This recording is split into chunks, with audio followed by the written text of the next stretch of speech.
Here's another show you can enjoy in the True Story FM family of entertainment podcasts. Okay, now for the lightning round. I'm so good at lightning rounds. That's from Friends. It's my favorite show. 20 seconds on the clock starts now. Who is the captain of the USS Enterprise? Oh, crap. Is it, Captain Stubing? No, Morgan? Crunch? Next question. Which superhero is Tony Stark? Stark. Did Game of Thrones have superheroes? I only watched 2 episodes. What planet were Luke and Leia born on? Planet Fitness? Oh, time's up. Sorry. And now, a word from our sponsor. Hey everybody, Mandy Kaplan here. Please check out my podcast, Make Me a Nerd, where each week an incredible guest tries to baptize this mainstream mom into the world of sci-fi, fantasy, and all things nerdy. Available wherever you podcast. That's our show, folks. Wait. I just thought of it. Padme Amidala gave birth to her twins Luke and Leia on Polis Massa. No, that's dumb. Is it Planet Hollywood?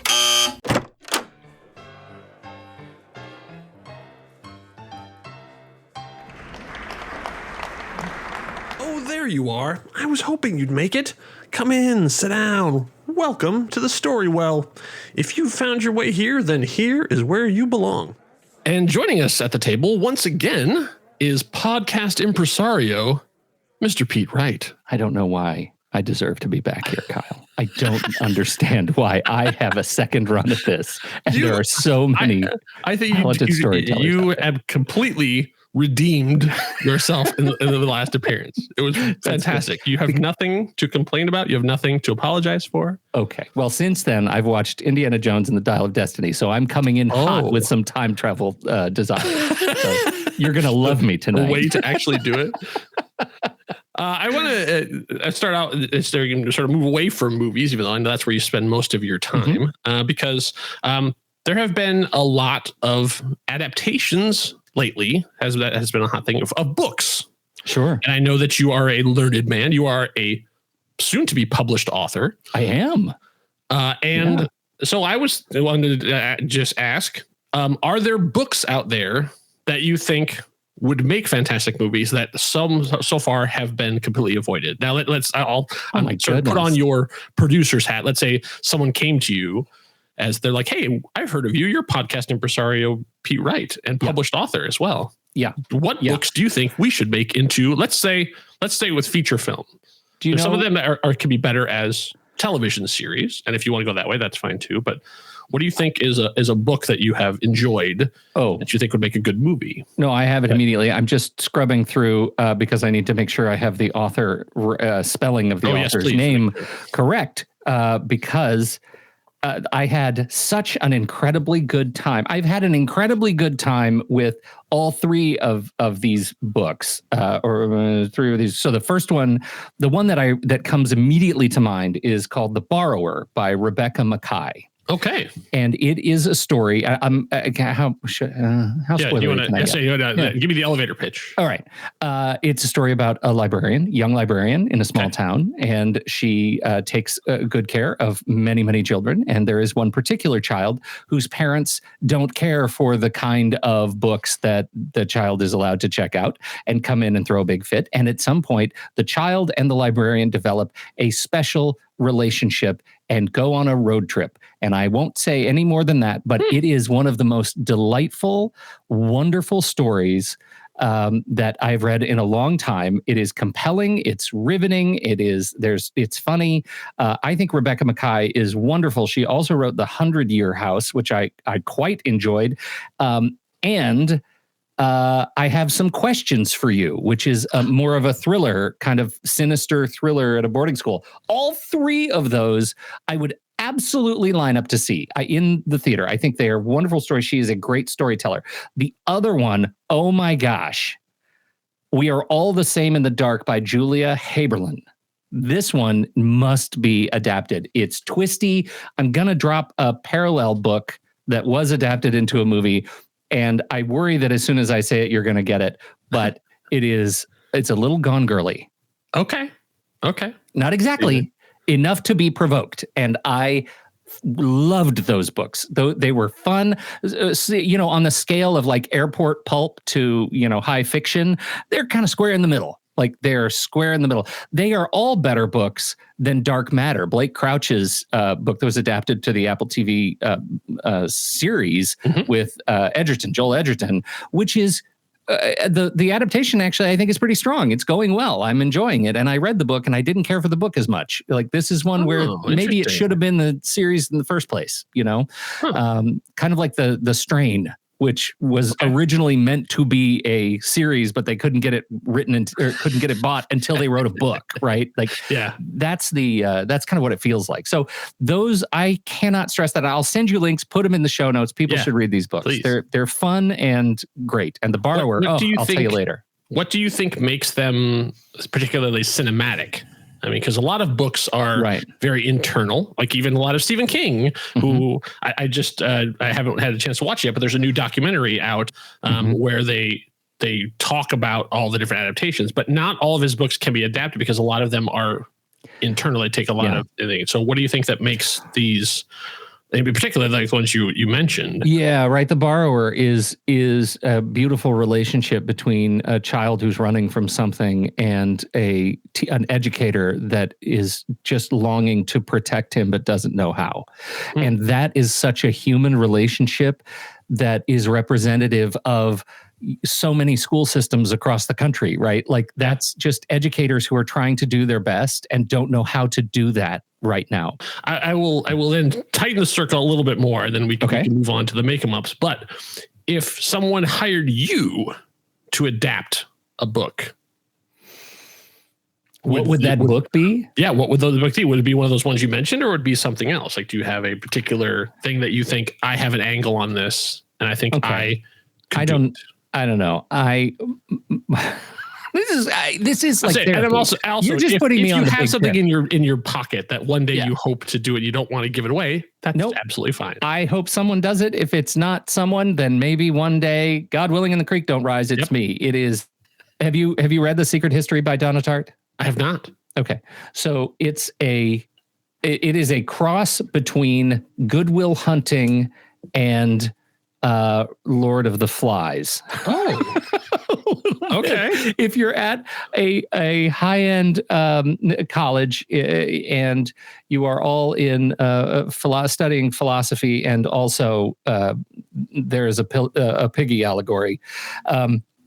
That's the book. It's one of my very favorite books. It's a mystery. It's a thriller, and it takes place in a hoity-toity setting that is very similar to where I did some of my undergraduate work on the East Coast. And so I have kind of an affinity for the location, and I can see it. It's so visual to me and it is such a shame that Donna Tartt's book, The Goldfinch, was adapted into a movie, and this wasn't, because this is objectively a better book for movie making. The Goldfinch is great, and it tells a beautiful story that is not a good movie, and maybe could never be a good movie, but the movie did not work for me. And mostly because I like Donna Tartt, I like the work, and I just think it was adapted poorly. This thing has legs. The Secret History, Donna Tartt.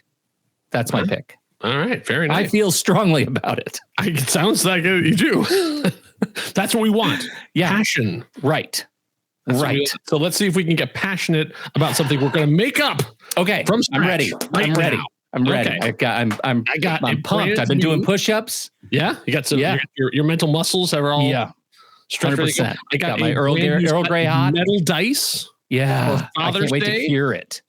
So hopefully, I love film, but it doesn't have to roll fours every time. So let's see if my new metal die will do the job. All right, so we're going. First thing we're going to do is pick format.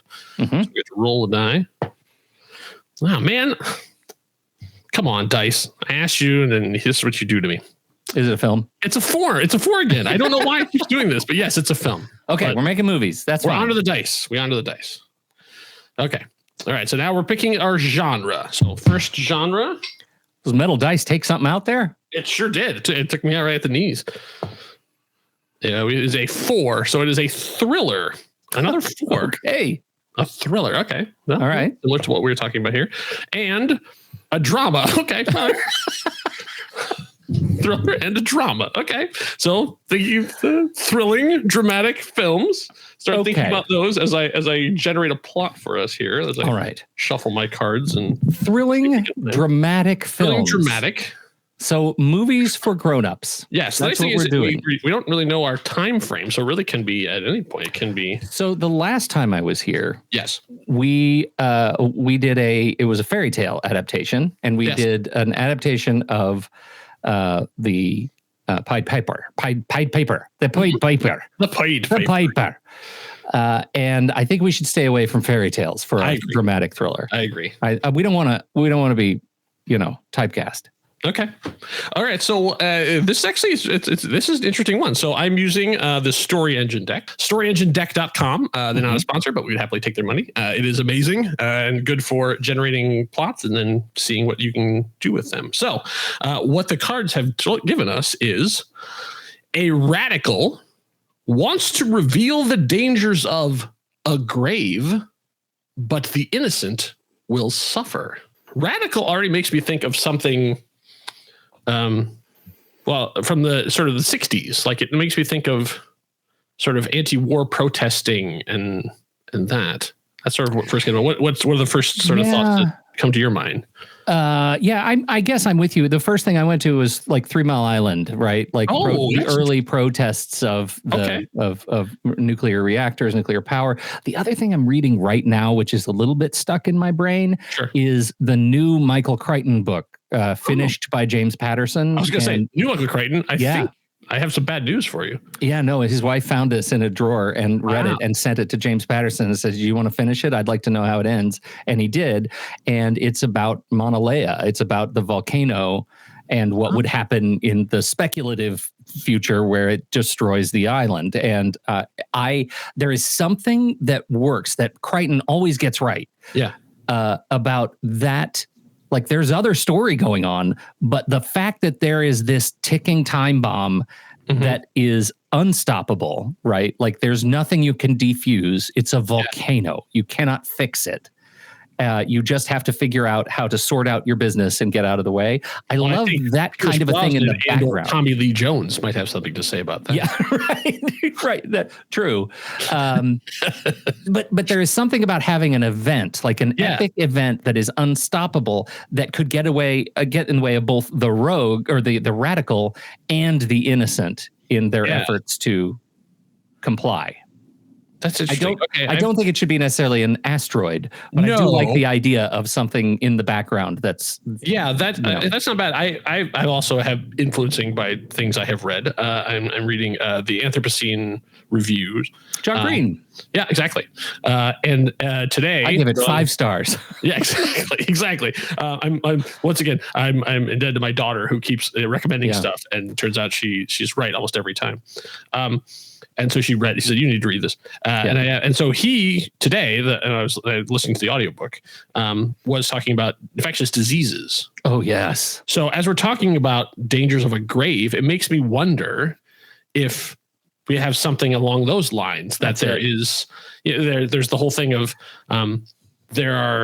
there's the ecological thing of like smallpox is gone, but it isn't really gone because there are still vials out there. But there was this speculative writer who I wish I can remember who it was, talked about the fact that there's probably diseases that are long extinct in corpses that are frozen, and now things are melting. Mm-hmm. Yes.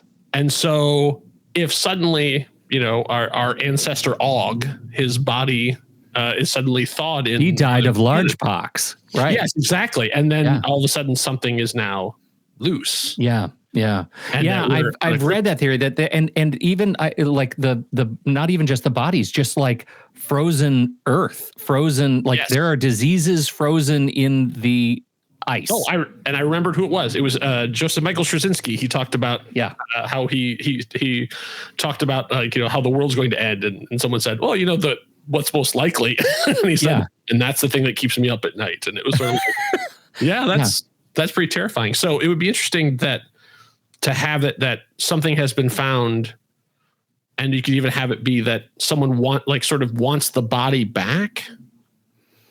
But if they do that, something is going to be that. Like, so I also was reading about, let's say there's a major institution that I'm closely associated with that I don't want to call out because they just got a major news story just came out that said they are being really bad about returning Native American artifacts. Oh no.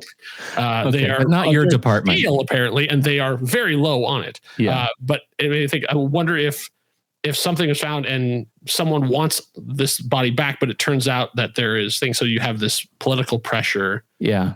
Of like, you need to do the right thing and bring it back. But if you do, then there's this other. Okay. There's a time bomb attached to it. And the time bomb is releasing a disease? Could be. Is that where we're going? Yeah, I mean, I'd say if pandemics are a little too close to home, that's absolutely fine. No, I'm not sure we've plumbed those depths enough, Kyle. I don't mind it. I think we have a hot zone story that we're working on. That's where it feels like. Yeah. That's it could be, if you want to go a little bit more, it could be something radioactive. That it could be something. Wasn't radioactive kind of played in the Cold War? Yeah, that's kind of what I was thinking. It's like maybe it's something from, or like a body being recovered from Chernobyl, which obviously is back in the news now. It's back in the news, right? That something was. I don't know how. I don't follow public events too much, but there could be that. Let's say a major country invaded another one and then pulled back, and then in the process of pulling back, like suddenly something was uncovered. Oh yeah, that's even better. Like what we're really not doing is doing what The Meg did, right? Both book and movie, which is to drop below the where the temperature was different and unleash those the creatures. Yeah, exactly. What we want to do is figure out a real Anthropocene like way to unleash this thing where we're just victims of our own creations. Yeah, exactly. I mean, I like the idea of the sort of something caught between the politics of a thing and doing the right thing ends up being sort of wrong. That gets us into that dramatic thriller kind of thing. Yeah. Who is our protagonist? Who are we following? That's a good question. Well, I guess we have to kind of figure out. I mean, if it kind of figure out what the ecological thing is, and then the brilliant but ignored scientist that will.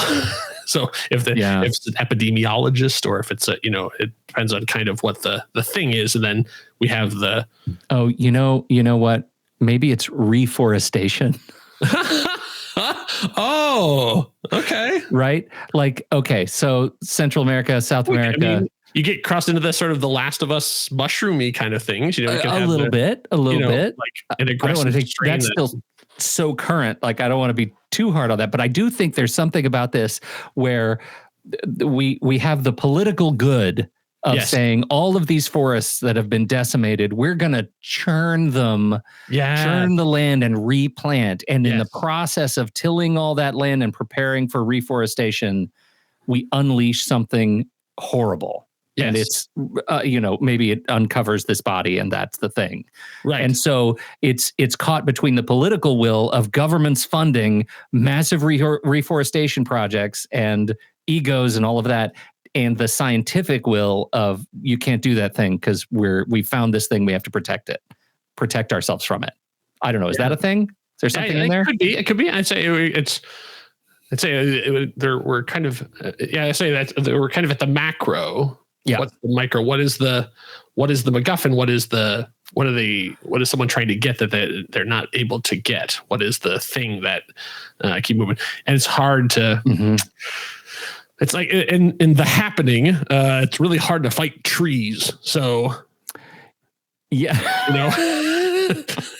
it's really hard because you need to have it much smaller of a thing that people can wrap their head around. Well, especially, I think the idea of it being our protagonist in this case may be the agent of change himself, right? It may be, or herself, it may be the person who's in charge of the project of reforestation, right? Because then we have this person who has to learn about this discovery and do something about it when there are pressures from all sides.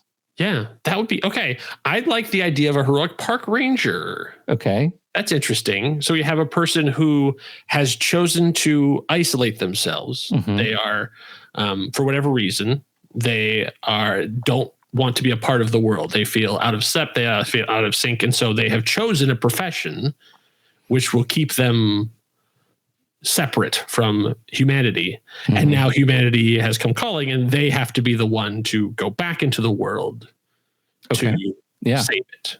Right. So it could be that as part of this reclaiming of the land, let's say that, maybe something like they're taking this back, that historically this was an area where things went to die. Mm-hmm. Sort of the mammoth version of the elephant graveyard. Sure. Like there was something there that do it. And so now, even though the animals have always been smart enough to avoid this thing, there are people down there. Yeah. Early exactly. people. Yeah. Yeah. I like the idea of our Book of the Vampire being the lore of the land, right? I like the idea of us unveiling the history of the place by way of maybe our protagonist isn't from there, but is a student of it and comes into, as the expert and says, have you done such and such a survey? It's starting to feel a little bit like I'm too embroiled in Michael Crichton. Maybe I've just found the Crichtonist way to get through it, but it could be. I was thinking like perhaps this is an area that has myth associated with it. Mm-hmm. Yeah, for sure. And that everyone's just like, well, that's just nonsense. That's just like what do you talk? The zone of death, this is the the dark place. No one goes to the dark place. Poltergeist, right? Yeah, exactly. We knew what was under here, and we built on it anyway because he believes that. There's all these stories that it's like yes, but those are stories. Like this is the 21st century, or anyway, it could be at any point really. Like this is the 1970s. We're on top of the world, right? Right. Everything's Detroit will never die. Yeah, that's right. The cars will just get bigger and use more gas. And so will the bell bottoms. So yeah, I mean, I like the idea that it turns out the stories were true kind of things. I like that. I like that as not trying to get into the poltergeist thing of like the Native American myth. No, thing. I don't want to do the cultural appropriation thing, but more the idea that this is a story that's being told for a reason, even though it has altered the telling. But the point is, don't let the kids go into the area with where the black mushrooms are. Yes, right. Right. It's the same, like you brought up Chernobyl. It's like there is a line where we can't go in there for real reasons. Yes. And the fact that the reforestation industrial complex doesn't believe it is really the problem, because now we're getting to the real dangers of capitalism, right? Yeah. Yeah. And even best intentions. So as opposed to having the villains be the industrialists, like the people who are churning up the rainforest kind of things. Like there's a very easy story of they go to the rainforest, they come across the wrong thing, and now turns out there's a spider there that can and so now it's loose and that kind of thing. But to do it the other way around, right, where it's like, oh well, this is just a barren area, right? We're here to save it. Yeah, like this area has we're eco saviors. The national park has been expanded. Oh, interesting. They have, let's say that they're taking it back from oil company or casino that was never built or whatever it was. Like, so basically that this area had, but they've said it's got to be a pipeline. It's got to be an abandoned pipeline project. Yeah, exactly. So you're thinking it's like, they left something behind, but no, it turns out like that area was actually would have been great for the pipeline because nothing grows there. But they're like, we can fix that. And it turns out, no, there's a reason why nothing grows there. Okay. Yeah, we're getting somewhere. That's great. Somewhere. Yeah, I sort of want to avoid the, like the Cherokee elder who's like, we can't do that. I don't want to step on anybody's toes. But I do like the idea that to have it be that you tie it back all the way to like, the Norse, adventure. Like it basically like everybody like has this thing of like on all the maps of every map of this area in wherever we're going to set this Pacific Northwest or even Canada, that there always is a black spot on every map. Yeah. Yeah. I like this idea, and especially veering away from the elders, because I think one of the things that's important about making it a believable story is that we don't have any rubes. Like, we don't have any political agents who don't believe at the cost of the story, right? It really, I feel like it has to be people who act because of the sort of courage of their convictions and also are wrong. Yeah. Yeah, that's important. Yeah, so I think that it could be the or you could even this also could be the formation of a radical, like kind of a little bit pulling from like the Dead Zone. Sure. Have the idea that like they start out, the pressure amps up as like all the rational ways aren't working, like all the things that it becomes more intense as it goes along because they're trying to do the right thing. They're trying to, do through politics, through science, that didn't work. Through politics, it doesn't work. Through, I'm appealing to the people, it doesn't work. And then so finally, you're sort of having to become an eco-terrorist. Yeah. Because to make enough noise to be heard. Exactly. So they end up having they start out from, isolated and bookish, and by the end they're wearing the bandana and throwing the Molotov cocktails at the machines that are on the way. Yeah. Okay, so who is our radical? That's a good question. So did you like the park ranger thing, or do you want to do more like, I hate to do like college student, because it doesn't seem from college student to radical is like just only a couple of steps. I feel like the more we can have them farther away from that idea of like they bought into everything, and now all of a sudden they have to give up all the things that they did. So let's just run through like what are the other sort of I'll say blue collar roles? Yes, adjacent to park ranger. Yeah, that are not political animals, right? Right. Yeah, and it could be even whatever our version of a Greenpeace, not more the lobbyist side of it. So like a heroic lobbyist, someone who actually is trying to get people to go green. Yeah. Right. And they're sincere about it, but basically they do everything, on the computer, online. They've never traveled. Okay. So I have an old friend who ended up in the environmental industry by way of sales of the giant offshore windmills that are in. Right. There is something about like, I'm not saying we need our protagonist to be like a pharmaceutical salesman for the environment, but there's something about like, to your point, like that is a level of specificity that, and it's an industry I know nothing about, and it's fascinating. And we've all seen them. Like we're driving on the highway and we see the blades on the double long trucks that are going down the highway, right? Right. That is a central change to our natural environment. And maybe there's something like that, like some part of the technology that our protagonist is low-level implementer, but is engaged in preparing or something the land by way of making it more ecological. I don't know. That gets us away from reforestation, but there might be something to it is, but like the guys you always see on the side of the road with like the scopes, who are like, what are they looking at? Yeah, exactly. Like that kind of thing. Like what it like that. So we can start from there of like it's speculator, but that's not the right word. There's something like that. That's surveyor. Like, yeah, because surveyors. I think surveyor. I think it's a surveyor. So a land surveyor.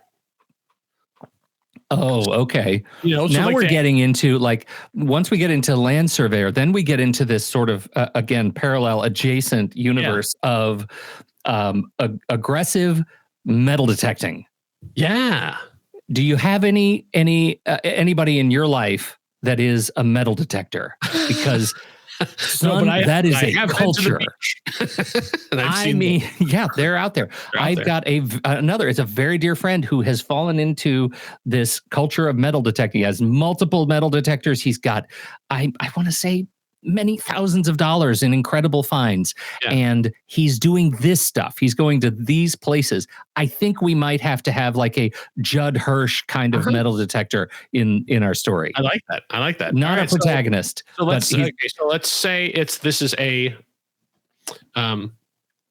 let's say like a middle-aged woman who is sort of like started out sort of much more idealistic and now has sort of got to the point where it's like, well, I needed a job, and then it just became another job. And so in her mind, she's still doing the good work. Right.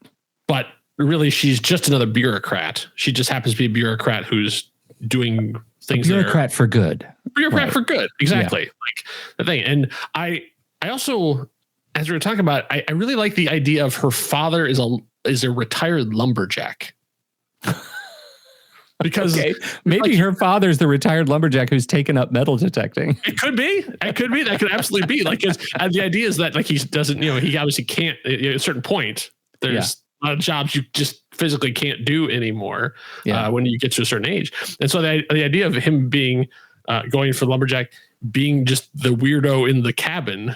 You know, like she grew up in the woods. She grew up in all this nature stuff too, and now lives in, I don't know, San Francisco or something. Like she lives, very urban.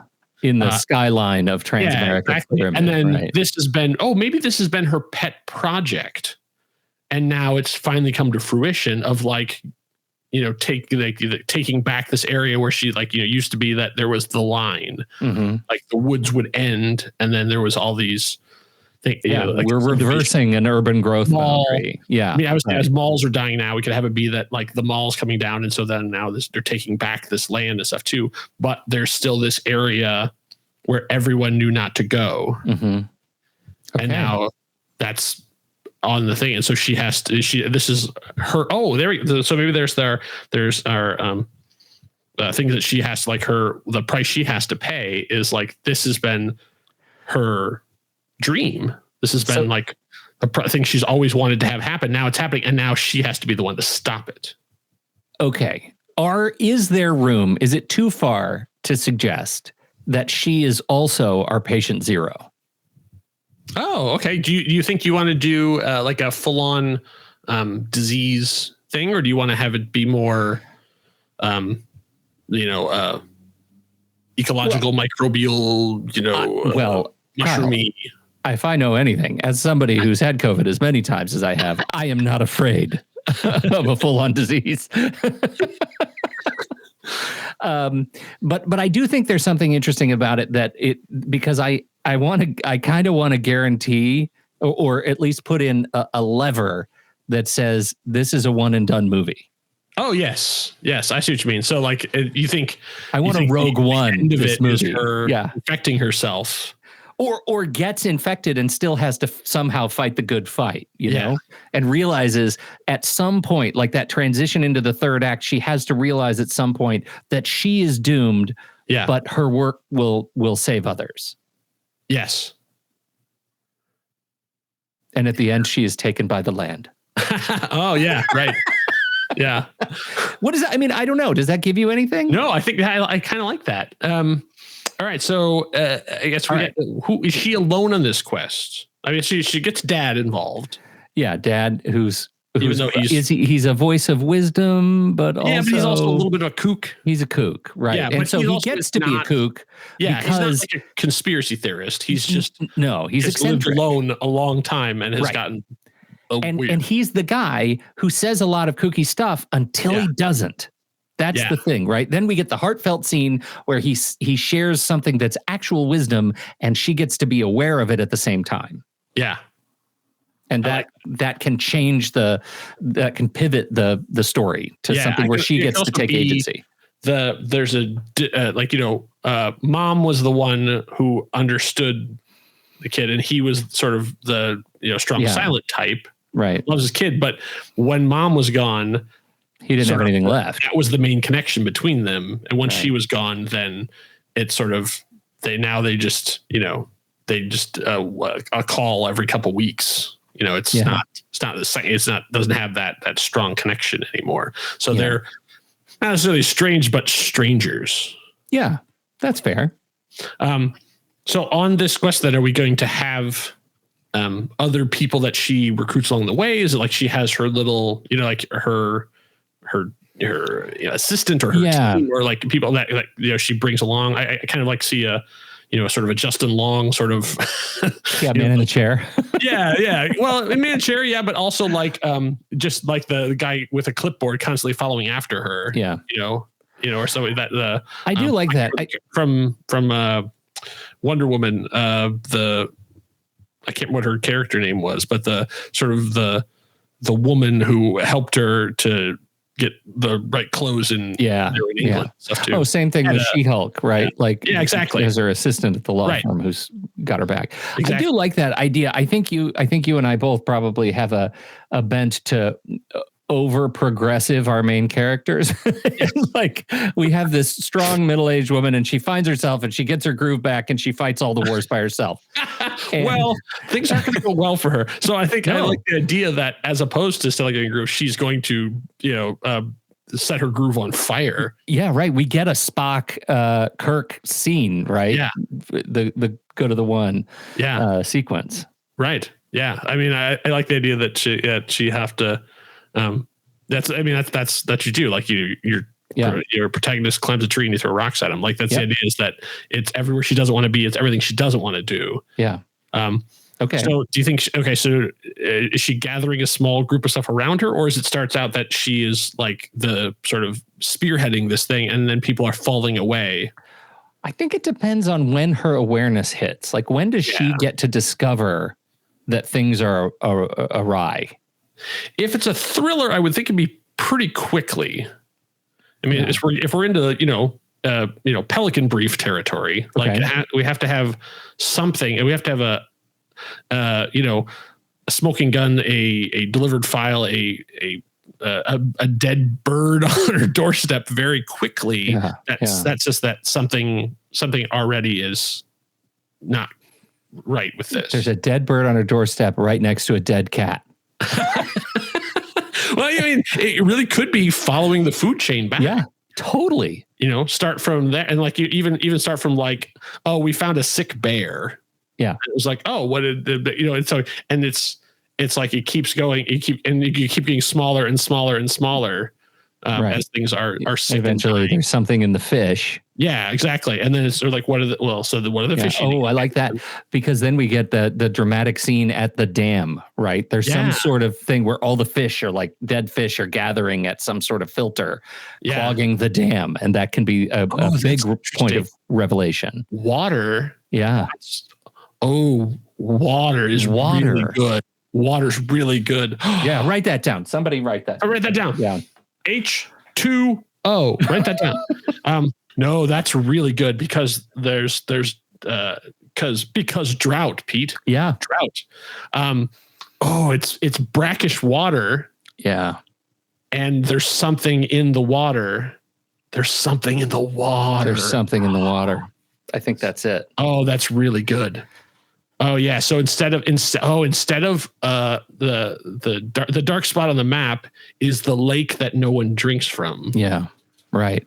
That's interesting. That's interesting because then you have the people coming in to be like, well, this is it. Like the nice thing about this area with the water is like, we don't have to worry about ecological stuff at all. We can pump that water out. No problem. Because look, there's no trees, there's no animals. We're not disturbing anything. Yeah. And it's like, yes, but why?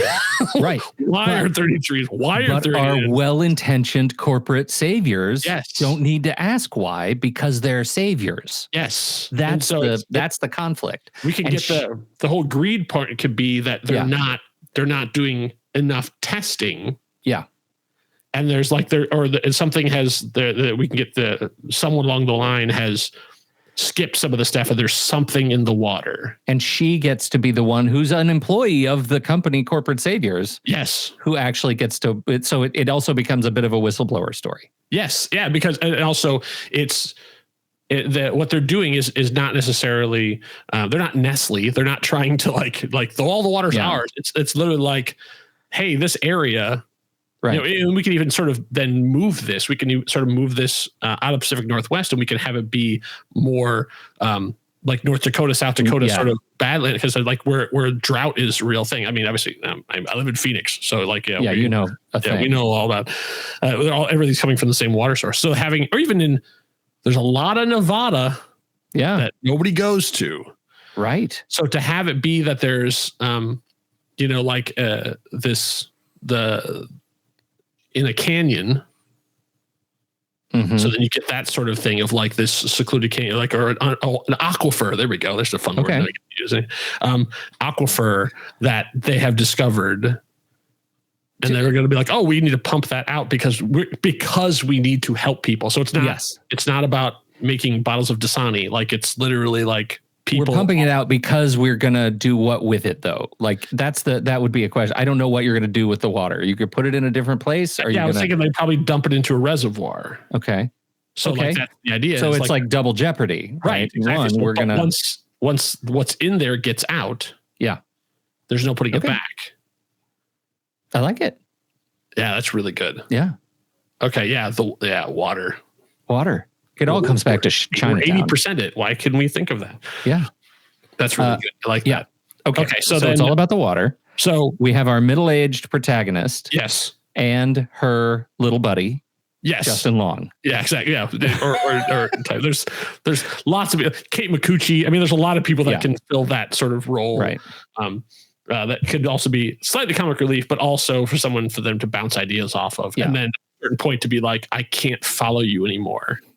Like this is far. Like this is you're on your own at this point. Yeah. And we as the audience get to experience, is that rational? Like, are you really being a voice of reason or is it self-interest? Yeah. Yeah. Okay. So is there an antagonist or is Mother Nature the antagonist? Mother Nature or like the political will, the political goodwill. Yes. Can you make political goodwill the antagonist? Yeah. Well, it'd be interesting that she has, she did her job so well that she has created a machine that she can't stop.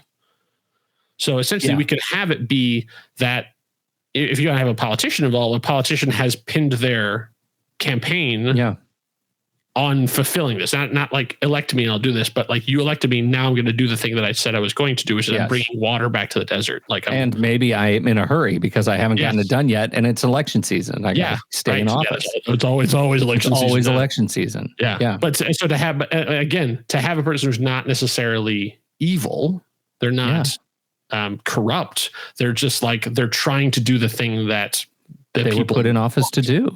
Right. And they're passionate about this as well. So then, we need to slow down. We need to stop. And it was like, no. No, people deserve change. I trust our people. I'm the change candidate. Yes. Yeah.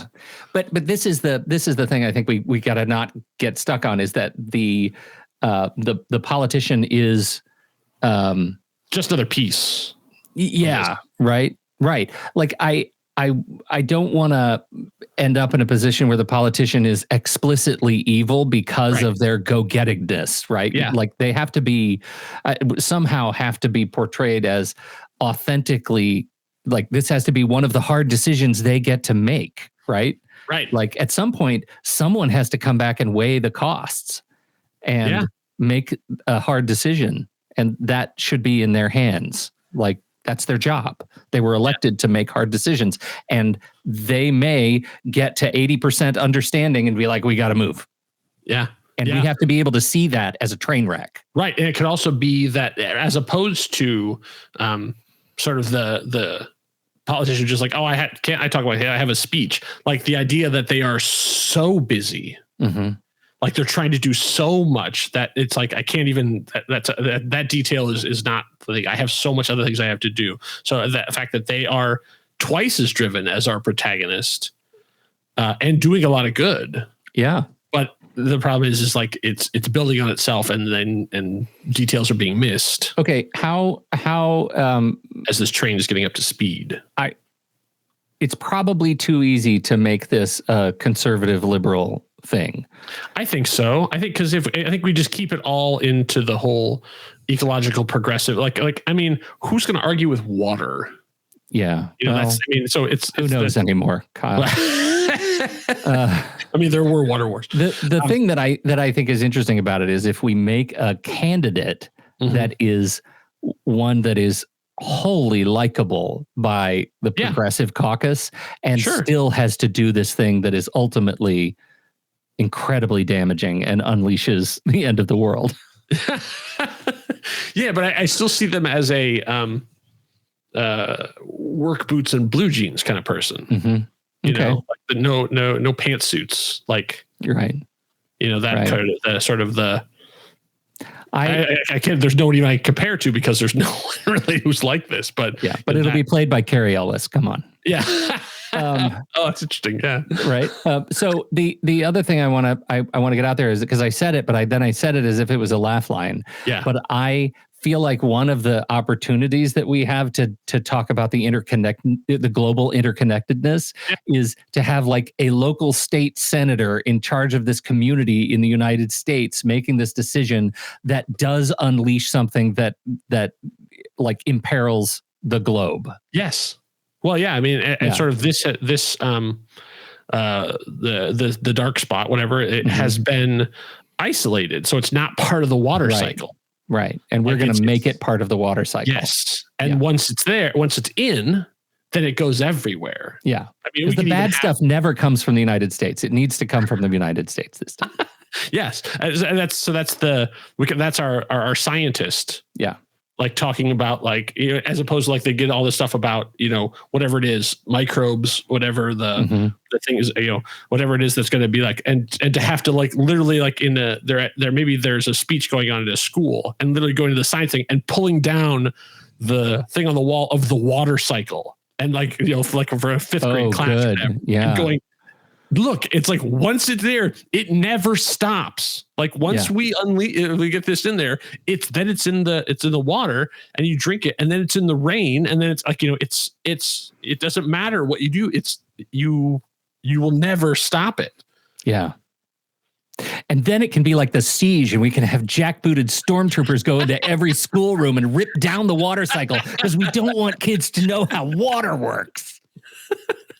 What the evil version of Schoolhouse Rock to be like, water stays right where it is. It doesn't go anywhere.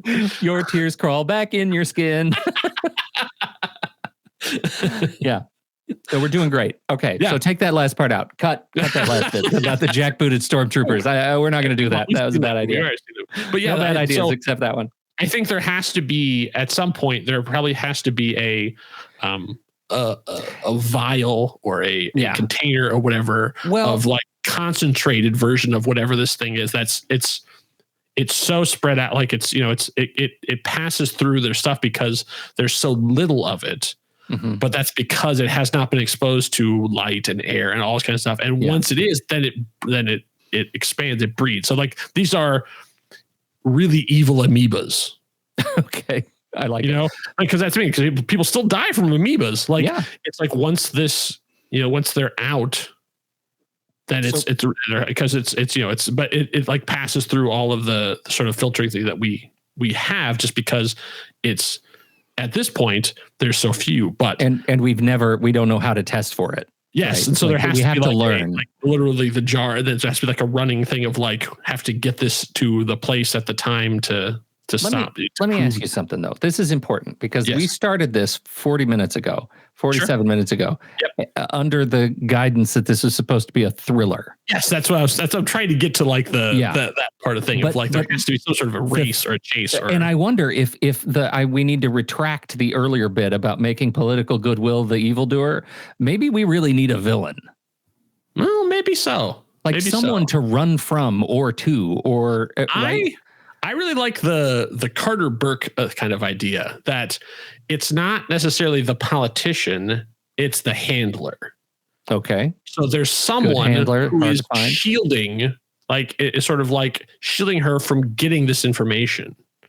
And so then once our protagonist has this and wants to do it, then suddenly she finds she's on the outside and now, like most people can't get to the politician because suddenly now all the security that maybe even she helped, you know, like build up, she now is against it. Like she like, and that allows us to have the obligatory like Capitol steps press conference where she gets to be in the audience and can't get up to and like, you know, like the Secret Service is literally pushing her away as she's like trying to just get attention. And it's, you know, we have our toady who is like doing everything they can to like keep the information, maybe they are. They're political and evil, and nefarious, but also they're just like, this lady is crazy. And I think that's sort of the interesting I see as it goes along, is that she starts out very put together, and by the end of it looks like exactly the kind of person you'd see ranting about something on TikTok. To be a radical. Yeah, exactly. Yeah. Even though she's right, she looks just like all the people that are wrong. Mm-hmm. What is it that allows her to pivot and make a dent? Yeah, that's the question. Is she going to win? I mean, she doesn't. By definition, she doesn't win because she's dead. Yes, right. It ends with her ultimately loses. Right. Yes, and she's bleeding out of all the holes in her head. Yes, but at some point, she's radicalized. Yeah, and gets some sort of vindication. I feel like that's, not that I'm always searching for the Hollywood ending, but in a drama thriller, where the protagonist dies. Yeah. I like to have a little bit of icing on that. Right. Okay. And that icing is it vindication against the toady? Does the toady also get sick and die? Our political agent actually has a change of heart? Yeah. Does he find religion and suddenly goes to town to use all of his political will to solve this problem the way our radicalized protagonist would have done it? That's interesting. It makes me think that maybe the climax of this has to be her having to actually sneak through, like there's let's say that there is a pumping station that they have built. Okay. Where they're pumping the water out from the black spot into like an area before it goes into the dam, like it goes into the actually into the drinking water for everybody else. So they're making a big to-do about it. So she has to like sneak through, and then like her moment will be that like it's a live broadcast. And so she will actually will then go and then like take a big container of this and drink it live on camera and die. Oh, literally showing this is poison. Yeah. That's the network ending. Yes. Yes. Right? Yeah. Okay. I mean, obviously, if we want to Hollywoodize it, then we can have her waking up. No. I don't need her. She needs to die. Like, I am convicted. Yeah. I mean, I am convinced that I'm convicted. Yeah. I'm convinced that she needs to be dead. How she gets there is the big question. And I like the big broad strokes. Like, let's make it a big ending. Yeah. If you're going to go with a smile. Right. Remember. Yeah. I think having it have from a person who, just doesn't really believe in anything to becoming a full-on believer. And I don't want to get too much into like radicalizing, but it's sort of, I'm more interested in the idea of like, how far would you go? Because it's desperation. Yes. Right. That's what we're communicating. Not like she's becomes a radicalized conspiracy theorist. Yes. She's desperate. That's the feeling. Right. And the more desperate she gets, the more people avoid her. Are people dying at this point? I think that it's the animals. I don't think we're going to stick with the animals. I don't really. I mean, I think that's the thing is like she knows that's what's next. It's like, and it could be that, that like one of the things she's trying to use as proof is like, now that you've moved it out of this area, like, do you not see that like there is everywhere this water goes? Yeah. All the horses are dying and the cows are dying. Right, exactly. Like they're sort of like as the pipeline or whatever, or even as it's going through. So her last act water touches it after making that case is to drink the water in a public spectacle. Yeah. And die. And that is a thing that demonstrates that this is affecting all living things. Right, exactly. Like literally like shows up with an empty container and does it too. Mm-hmm. And then of course there's gonna, I assume that it'll be like on her corpse as the people are strumming around as the camera, like, helicopter shot as you go into the sky. And then we cut to the epilogue of like the people being like, well, we get a good, we get a good zombie attack scene, right? Yeah, as like exactly. The camera goes up and it's just photographers and press, like trying to get a piece of the action. Right, exactly. And then we can and we know that they're all going to die because now she's got it. Oh yeah, that could be. Yeah, like the 12 Monkeys sort of version. Because she ends up being patient zero. And becomes the spreader in her act of actually. See, I was thinking of her. She kills herself so that no one else, like they realize that this water is poison. Yeah, I know. I'm feeling dark. What is that? You feel more darker than that? Okay. I know it would look. I feel like we have to write go the and dark kiss one the politician right on the mouth. Wow. we know it's like somebody's going to get their hands on it. It'll be rewritten. So let's go as dark as we can. So we get something out of it, right? All right. If you want to go darker, everybody dies. Okay. If you want to go even darker, then she, like, we see her that she breaks into the facility where this stuff is. Okay. And we don't see what, like, we just see her break in, and then immediately cuts to the next day. And she goes and basically she has been arrested from this. So like we see her coming out of the facility. She's been arrested. And so she's in the room with the politician and the toady and her assistant. And so and they're like, I don't understand. You had such a promising career. And so she's like, well, like I decided to sacrifice myself, but then I thought, who's going to care if I go? Yeah. And then she sneezes. Nobody's going to matter. No, it doesn't matter if I die. But if someone happens and let's say a major politician and their staff and police officers. Now we have comeuppance. They all do it. And then all of a sudden she like, and like black ooze like comes out of her thing. She has infected herself and now has infected all of them because she knows her death doesn't mean anything. That's the end. But the politician dying of this thing is going to change things. You just did it. And she murders all these people. So there you go. You want to go dark? We can go dark. Totally she murders all those people she murders as a protest. To save millions. She's an eco-terrorist. Yes. But we are forced to reckon with the fact that she makes change. Yes. In her way. And does that make her evil? Right. If there was no other way to do it, and if it is like impending doom is about to happen to more people than the few that she kills. I like that. I like that. Okay. Yeah. She kills them all. It kills them all. Black ooze. And we can even have it be that that her, it's the last thing is her dad at her funeral, and her coffin is like a steel, hermetically sealed box in a box. Yeah, exactly. Right. And we get a montage of the sealing exactly. process. It's like him saying the guy at the grave, and then they pull out of the grave, and there's like the soldiers are basically because like she is her even in death, her body is incredibly infectious. Roll us back to the beginning. It was what was the original prompt? Was a radical wants to reveal the dangers of a grave, but the innocent will suffer. Holy crap, we did it all. We didn't do it necessarily in that order, but we totally did. Like we got to the prompt by the end. Yeah. Outstanding work. Outstanding. That's really good. I can really see that as being a real thing. Wow, this is the darkest this has ever gone, but I mean, it works. Hey. We're subservient to the dice, Kyle. That's right. I know. We have to do what the dice say, even when they roll the dice. A lot of force. Okay, so who do you see then? I mean, we sort of have been thinking of it as a female protagonist. That's kind of what I put in because I like the idea of that, the sort of bureaucratic woman, the office worker.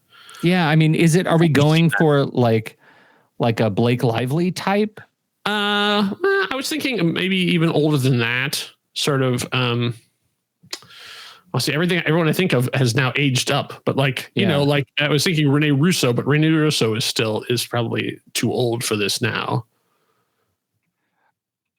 Or how old? What is how old is too old though? Well, I mean, she would be in her 60s, I would think. So that would make her dad in at least her 80s or 90s, and because I was sitting here looking at like obviously I was in that other zone thinking about like who was Alice Braga, okay, but those are all kind of in their 40s, right? Yeah, that's a good question. In their 60s. What about I was told once actresses turned 40, they weren't allowed to perform anymore. So this is hard.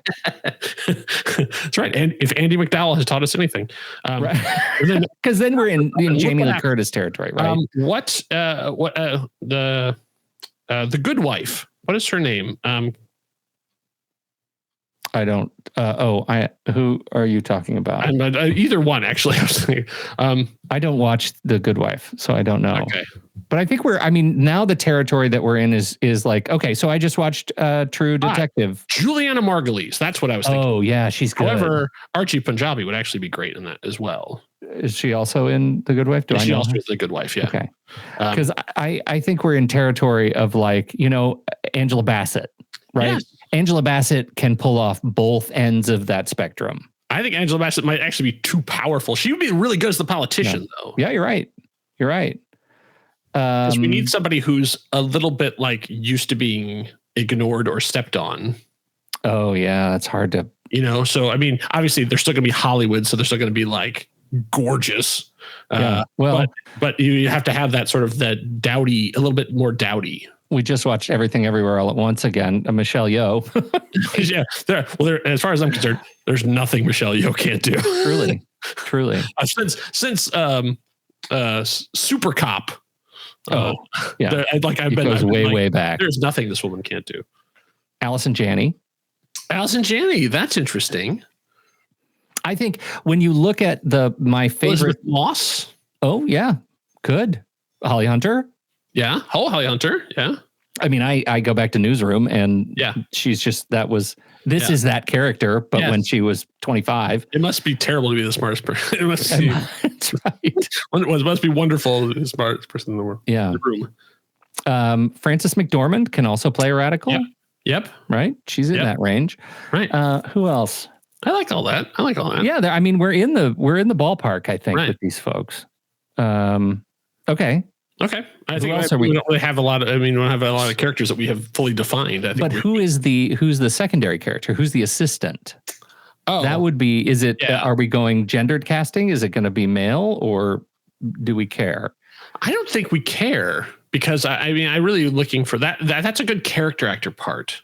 So I think in their probably 30s. Yes, they would be younger because this would be someone who's making their bones, like they're trying to. Our protagonist is established. You know who would have been great? Daniel Radcliffe. Oh yeah, not now, but earlier. Like yeah. Yeah, man. We need less of a known face. Yes, exactly. So you said, I'm like, what about Tom Holland? I'm like, Tom Holland's too much. Oh, it's so big, right? Right, exactly. Dave Franco, right? So big. Right. So I think maybe in the comedian sort of world, then maybe somebody who's like an actual, either a comic performer or interesting. Okay. Oh, you know who would be great? What is that? I'm looking up. We need a young Tony Hale. That's what we need. We do. But you know who's really funny and super dry? Do you have you ever listened to the Handsome podcast? I have not. So that is a podcast with Tig Notaro, Fortune Feimster, and Mae Martin. Okay. I like all three of them. I just see Mae Martin. That's it. Martin. That's Mae it. Martin. That's it. I think Mae Martin is it. We're sending an offer out right now. Mae Martin, that's brilliant. And Mae Martin is like a slightly younger Tig Notaro. Yes. That has that sort of dry delivery, but could be very, very funny. Another performer that I think can do no wrong. Right? Yeah, I mean, absolutely my favorite character on Discovery, and that show has Doug Jones on it. I mean, come on. Yeah. That's so good.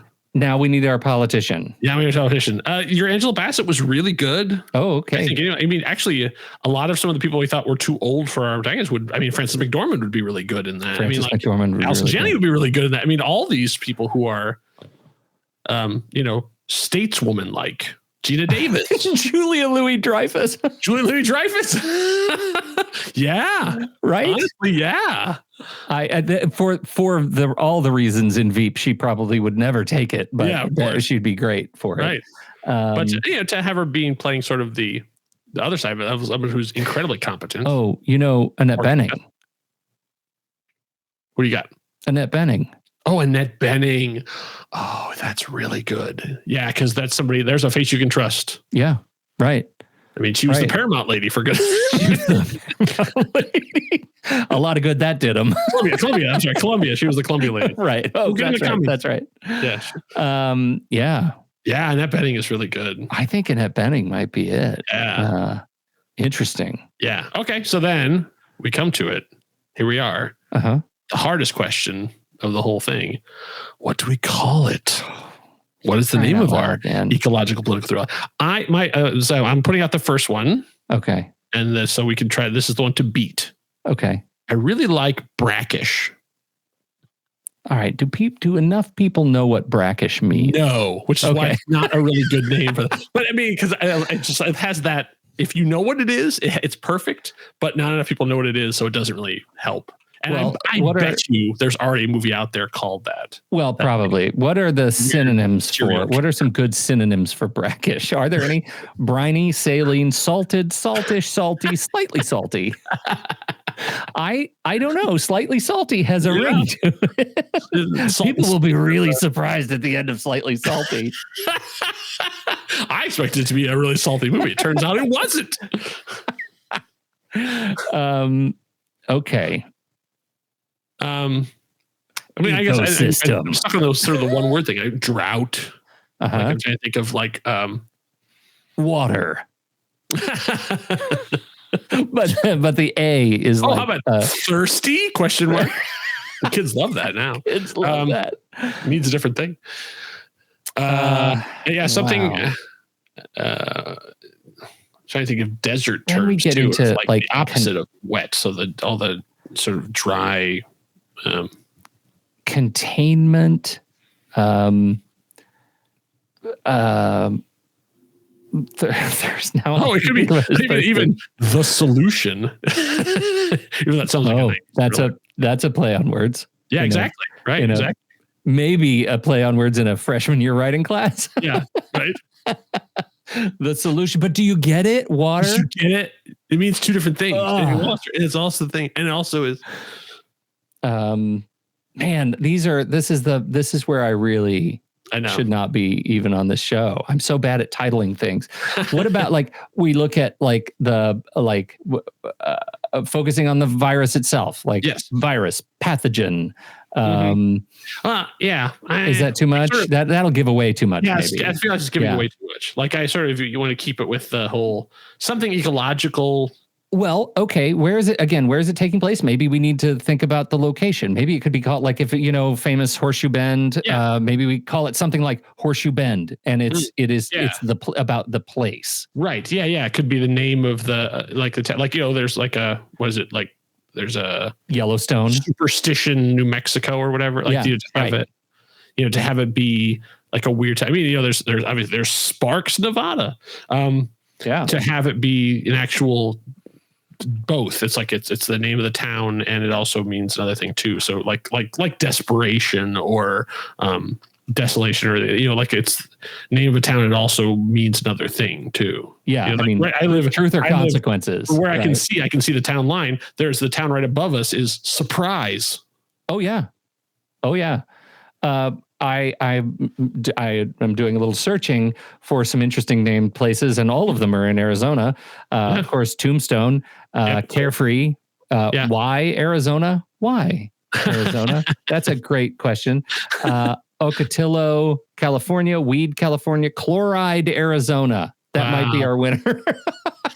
29 Palms, Furnace Creek, Cactus Flat, Jackpot. Jackpot, Nevada. You're not winning a thing. Yeah. Copperfield. Jackpot's not bad. It's not bad. It takes you to a different place. Mm-hmm. Yeah. See, but now I'm sort of getting in a place. I don't like things that are titled with locations, but I like the name, the word meaning multiple things. Yeah. Jubilation or whatever, and having it be meaning different things. The number one on the list is Truth or Consequences, New Mexico. Yeah, exactly. Yeah. That was Truth or Consequences. That's what I was trying to think of, because that was where they used to say that's where Cactus Jack, the wrestler, came from. Right. Truth or Consequences, New Mexico. It's good. Yeah, it is really good. Truth or Consequences is not bad. Could be Truth or Consequences. Yeah. Could be a working title. Yeah. Truth or Consequences. I think I like Truth or Consequences. We're going to go with Truth or Consequences. Yeah. It's actually, it fits the story. Yeah. And setting in New Mexico works because it's the whole, maybe it's Truth and Consequences. You're right. Oh. And or slash and or consequences. We are winning writing today. Water of life. Look what we did. We made a story. We did it. Are there any other things on your checklist? Did we skip anything? We have done the thing. And so all we can do now is give it away. Yes. So that's right, listeners. So the idea is now yours. Truth or Consequences, the thriller of the ecological disaster of something terrible in the brackish water somewhere in New Mexico. You can take it whatever direction you want. You can, if you're inspired by this, go write it. If you want to do it, put it up on somewhere. If you feel art, if you want to do concept art, if you want to do whatever you think the score would sound like. It's all yours. This idea is released under Creative Commons Attribution. All we want to know is what you did with it. So link it back. Let us know what part of it inspired you, and feel free to change anything you want. We're not married to any of it. It is your idea now. So, Pete, we went to some dark territory, but I think we found something wonderful buried below the surface. I'm pretty happy about it. Yeah. I'm going to sleep well tonight. Yeah, and I think, and now we have set, we have changed the scale of it of the darkest ending we have ever come up with. So may it never be forgotten. Well, the stories won't write themselves, so back into the world we must go. If you'd like to hear more from Pete Wright, he's got his own shows out there. You'll hear him as the co-host of What's That Smell?, a sometimes funny anxiety podcast. Or with me on Sitting in the Dark, discussing our favorite horror films. Those, alongside my audio drama, The Swashbuckling Ladies Debate Society, are all available in your podcatcher of choice. Thank you for stopping by. If you're in this part of the world again, there will always be a place for you here at the Storywell. Now, go tell your story.